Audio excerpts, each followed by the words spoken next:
I would like to call upon Dr. Gasz, who is the CEO at YourAnastomosi of Hungary University of Pécs, and he will deliver his keynote talk entitled Left Ventricular Ejection Fraction and Coronary Artery Disease in the Era of Precision Medicine.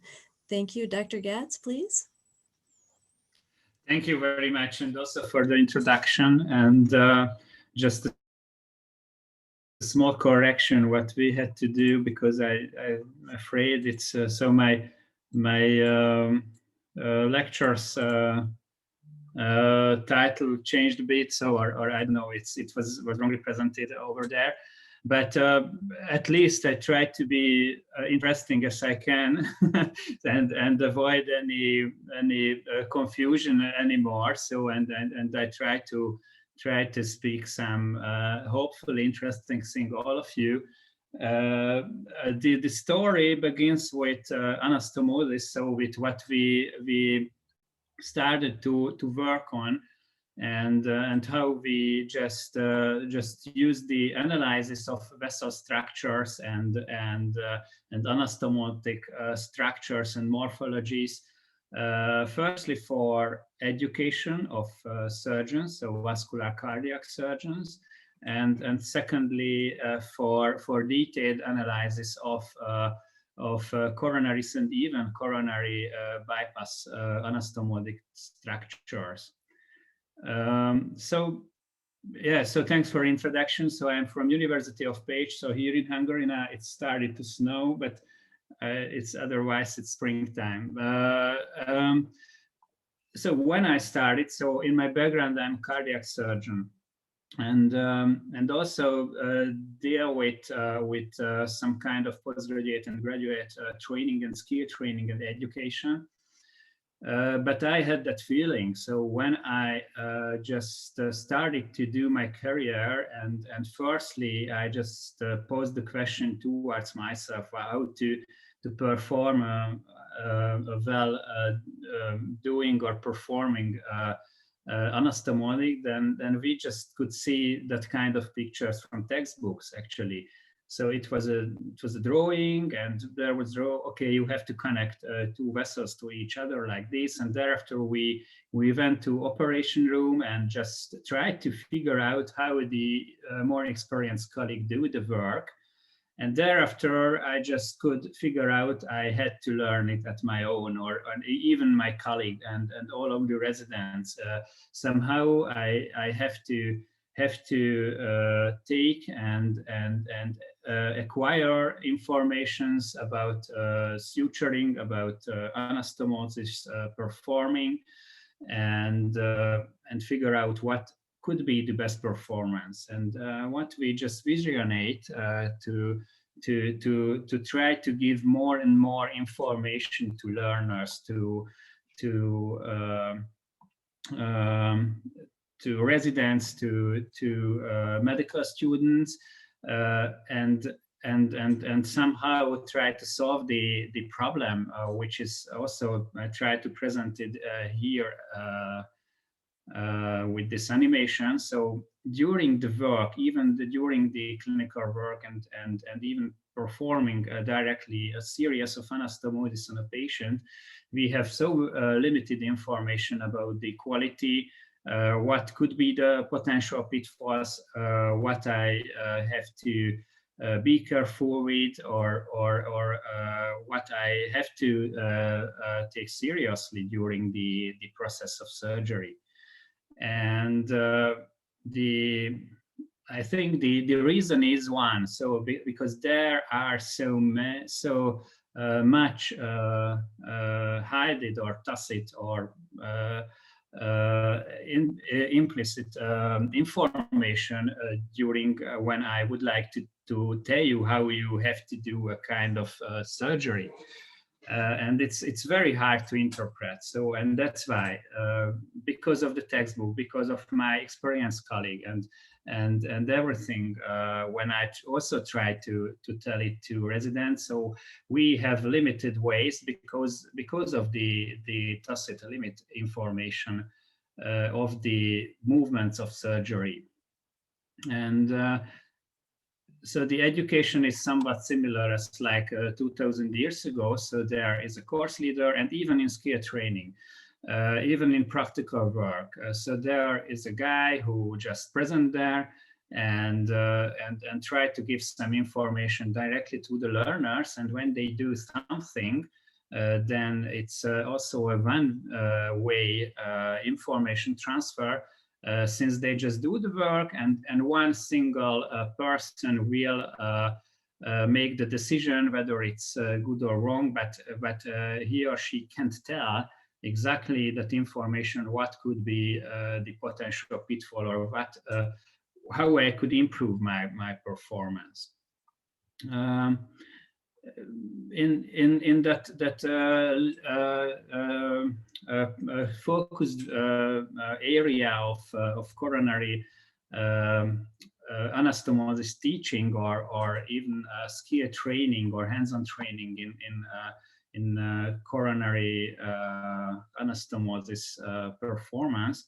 So there are that process when we just could cut through the anastomosis, what they do on wet lab situation, or even on just artificial tubes, and we can see directly the suture line, and that's all what we could provide.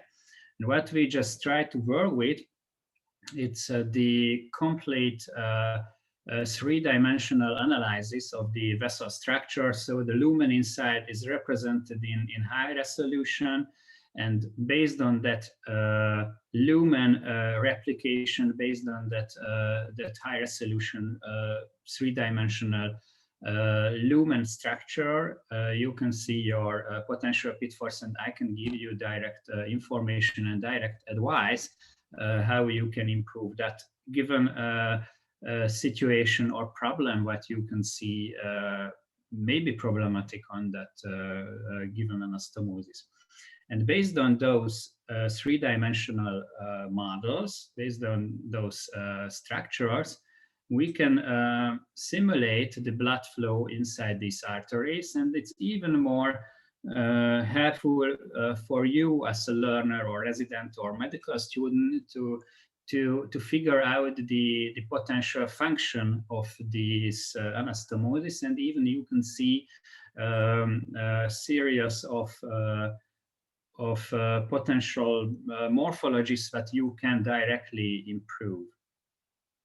So the concept very easily or simplify, it's that you can see your work firstly, and we will just say to you one sentence, and what you can improve in the next step. And with step-by-step work, we just had the hypothesis that we can maybe have some impression on the performance of anastomosis when we use it for training system or systematic education of, let's say, medical students or residents.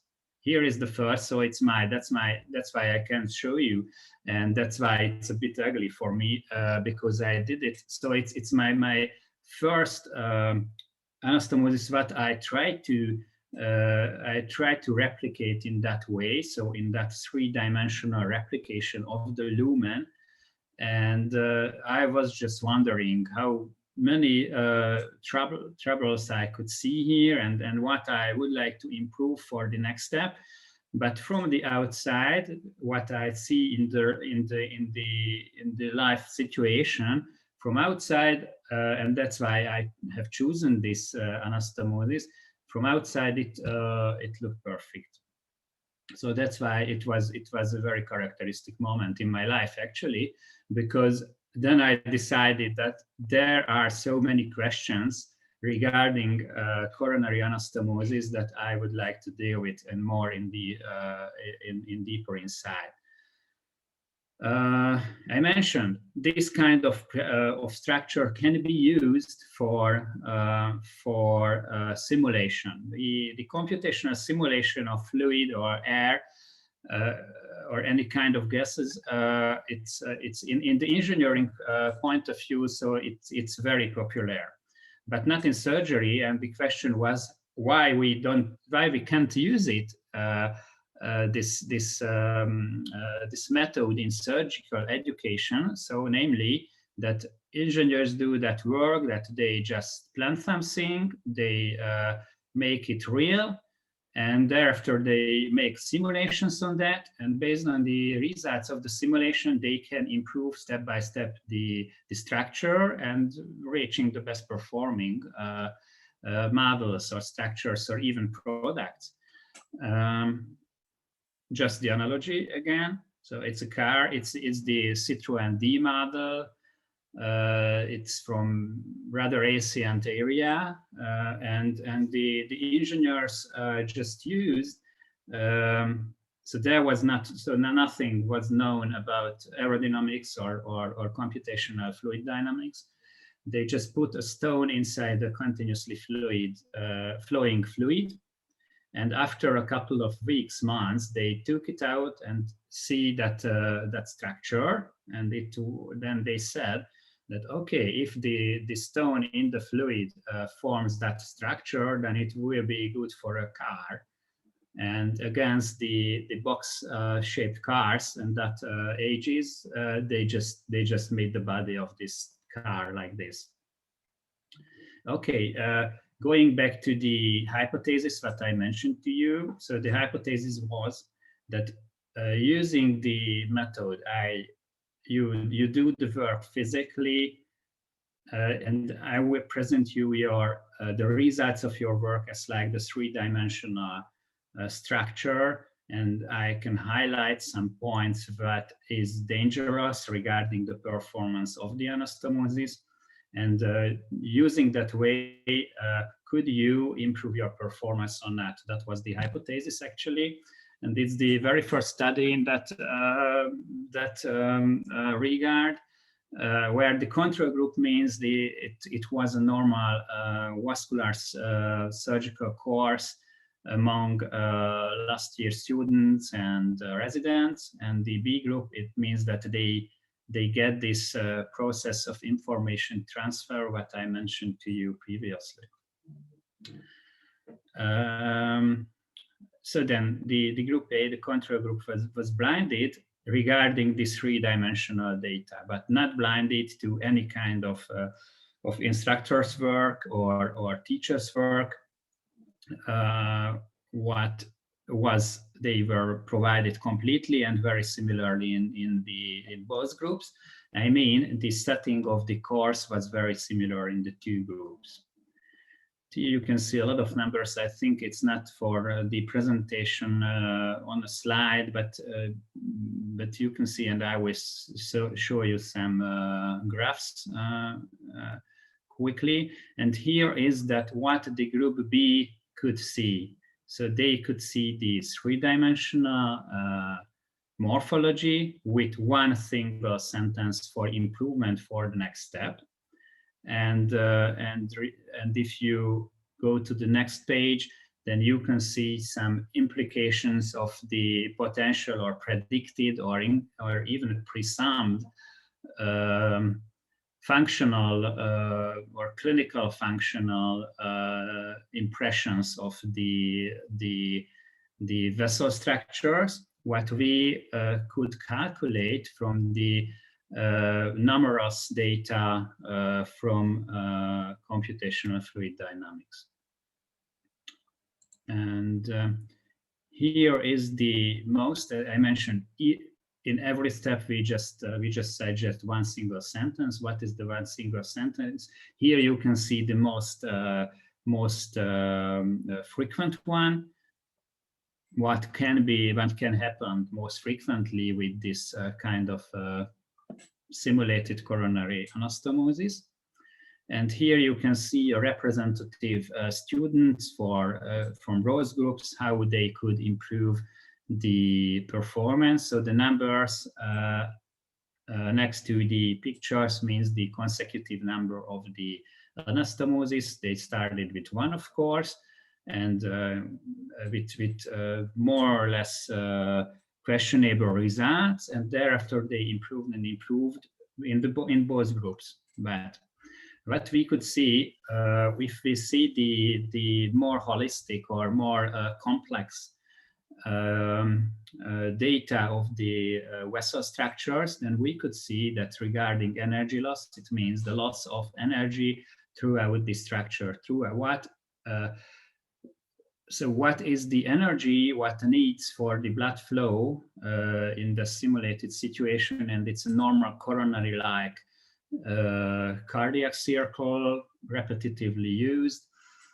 So what is the energy, what is lost through the anastomotic structure? And we could see that those groups which get continuous feedback, continuous three-dimensional understanding of the function and morphology, they could improve also the energy loss and also the pressure drop, or even we could just calculate somehow the similar things like the fractional flow reserves, what is the FFR throughout that structure of vascular anastomosis or simulated anastomosis, and it also improved in the group B, getting the continuous feedback. Here you can see the groups. Even so, the conclusion was nothing else, so it's too long to read, but I leave it here. So, but the conclusion is that that we could have the first data of if you get and if you have the understanding of this kind of tacit information, this implicit information, what I can't tell you with words, or I couldn't describe you in description.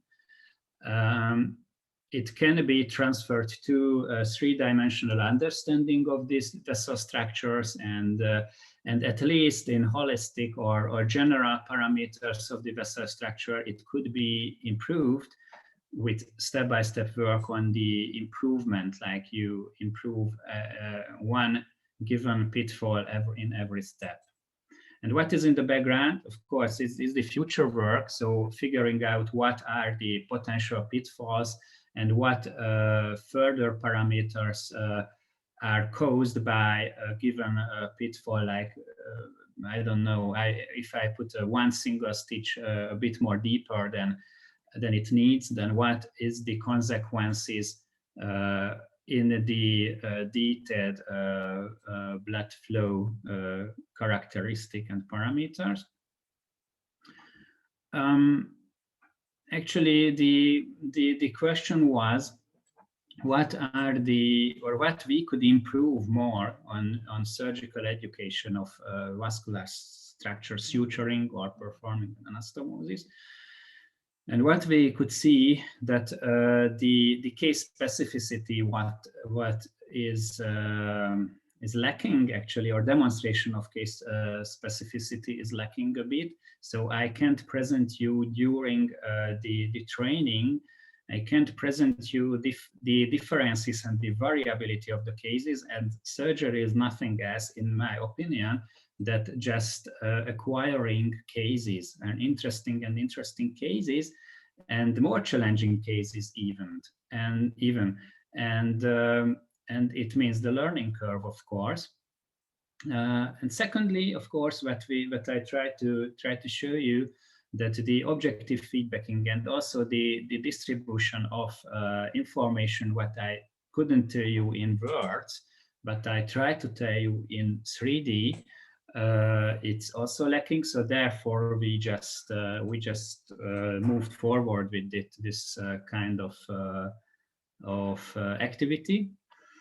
And here you can see the black line shows you the normal characteristic of learning curve, as I mentioned. So, and it's so characteristic in any kind of surgical work, and in even any kind of practical work. So the first couple of cases, it's the very confident phase. Here you can see where the adverse event, so I could show you the time of operation, or even adverse event like cross-clamp time or complications. So every single graph is somewhat similar. So in that confident phase, the first couple of in the first couple of cases, I can, me not, but you can, everyone can can improve their work very quickly, and so reaching this confident phase and having that feeling that okay, it will work. And thereafter, what we try to concentrate on, this variable phase of the surgical training arises, and it is, I do think, because of the case specificity. So this practicing surgeons faced with the problem of the differences of patients' habits, obesity, deformities, and even we can't filter anymore our patients for the surgical procedures. And it's very variable phase comes, even reaching worse outcome than the starting point sometimes. And as I mentioned, so any kind of surgical work is something like that. And if we can, with worse word, say, survive, or we can go through this level of this variable phase, then the really confident of phase comes, where we can improve and stabilize our performance in surgery, and even in any kind of practical work, and even in the results of the coronary anastomosis. A bit more profane words, or with more profane words, you can see the similar graph here. And it's vice versa. What is our confidence level during the training? For presenting and it's the next study of this story. For presenting the case specificity, we just simply started to print out models, which means models of the real cases, of the real surgical case. It's the surgical site scanned, and we use MR and CT data of the patients, and even another way of the image transition, and thereafter we get a model of the surgical case and printed out, and then everyone has the option for training in different cases, and just try to figure and just have the sense of the case variability. So here you can see just a couple of that one. It's rather represents the areas of surgery, but in every single system, like here in mid-club or here in coronary surgery, you can of course choose in between different vessels. I mean, you can choose after you reach a level of training in LAD, then you can choose more posterior vessels, and etc., and even choose more challenging cases resulting from the patient's habits. And we just I just quick a bit more or hurry a bit more. We just extended it with augmented reality, so everything models is completed with AR, which is coming directly from the operations side. But more interestingly, what we do, we just started to acquire more and more data from coronary anastomosis. And as I mentioned you at the start, that I just felt that we have so many questions right now, but we have to clarify. And so we have so every single anastomosis is different from each other, and it's the nature of the anastomosis. And from everyone, we just get the functional results of these coronary structures from simulated mathematical calculations, of course. But from these, we have a series of data. And those data, when we can pose direct and good questions, then we can use it for further understanding. And some of that what we feel right now. So it's the mapping of a self-driving car, and it's the analogy of that what we would like to do. Firstly, even for the self-driving car, we have to make the map and just have these output parameters like who is the pedestrian, who are the cyclists, what are the signposts, where is the road. And regarding the coronary anastomosis, we would like just to draw this map, or start to draw this map, or in collaboration go further on that way. And where we go further on, just to using coronariographies and CT data for using our method to get more detailed analysis and data from single coronary vessels from patients, and just see what is the progression of the disease, or stenosis, or even plaque rupture, or the behavior of anastomosis in between coronaries or grafts.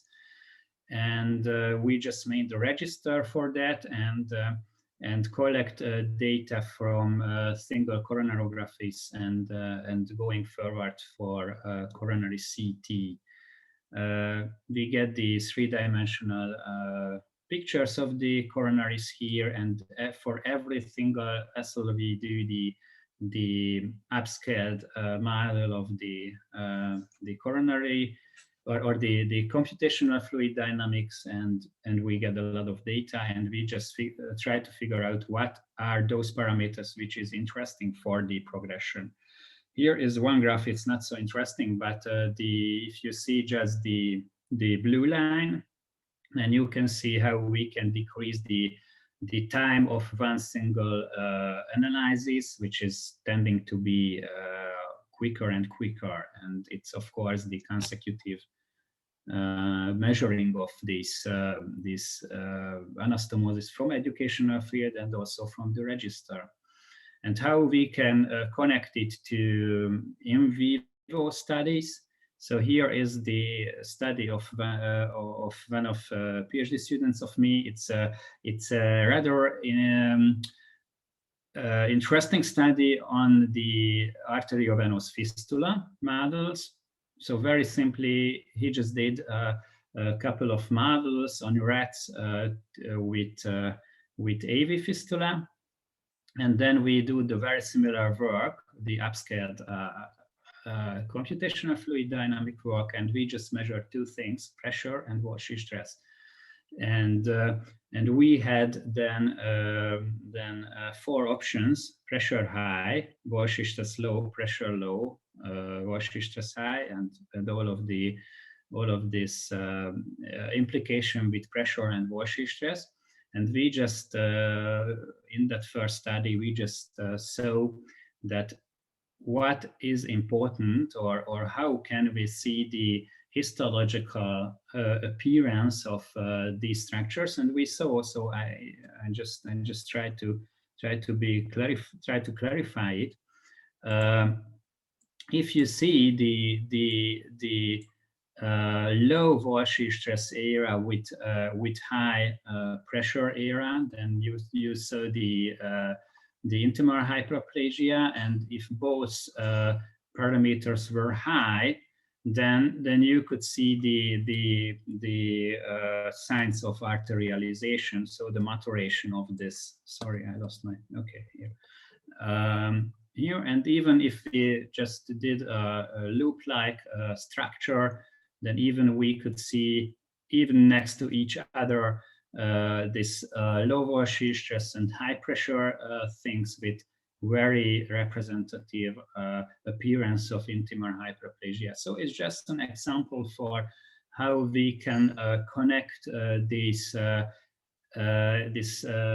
computational simulations coming from the education to the clinical, and even to the histological or in vivo studies.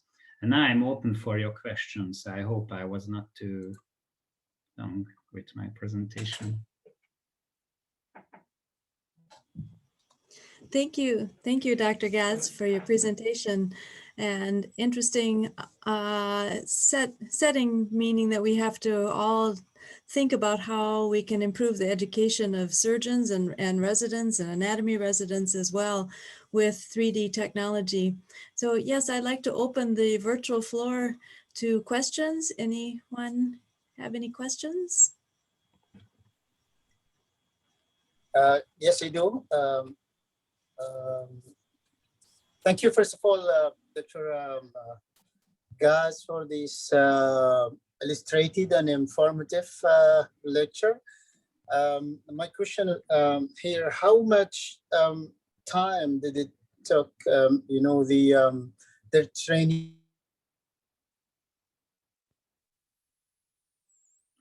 Ooh, I'm sorry, I lost your last 20 seconds. So, and how much is the time? I just hear that one. Sorry. Dr. Takurani, we can't able to hear you. Can you hear me?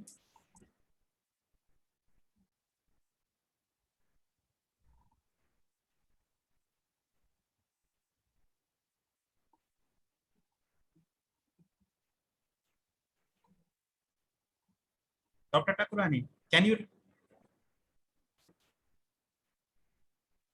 type the question in chat if you are not able to speak?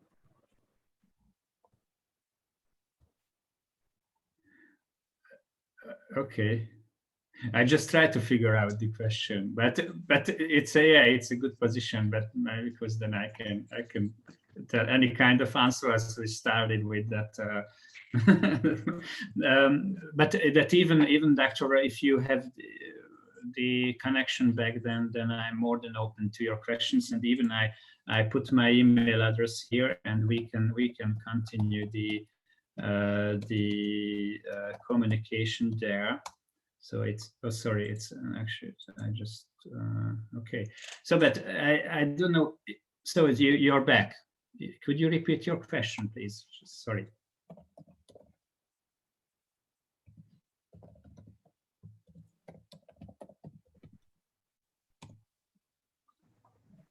Do you want me to repeat the question? Yes, please, because we lost the last part of your question. Okay, so in the beginning, I would like to thank you for this, you know, illustrated and informative, you know, talk about anastomosis and technology anastomosis.